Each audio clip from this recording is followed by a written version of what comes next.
దండాలందరికి ఎట్లున్నారు? మస్తున్నారులే. మళ్ళీ వచ్చేసిన నేను మీ రాధమ్మ. చలో ఇవాళ ముచ్చట్లేందో చూసేద్దామా?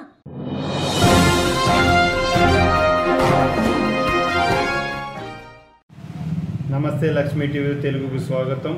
ముగిసిన మహాకుంభమేళ మహోత్సవం. మహాకుంభమేళాలో దాదాపు 60 కోట్ల మంది స్నానమాచరించిన గంగానదిలోని నీళ్లు పరిశుభ్రంగా ఉన్నాయని తాజా అధ్యయనంలో వెల్లడైంది. పద్మశ్రీ అవార్డు గ్రహీత శాస్త్రవేత్త డాక్టర్ అజయ్ సోంకార్ గంగా జలంపై అధ్యయనం చేశారు. గంగా నదిలో 1100 రకాల బ్యాక్టీరియా ఫోజ్లు సహజంగా నీటిని శుద్ధి చేస్తాయి.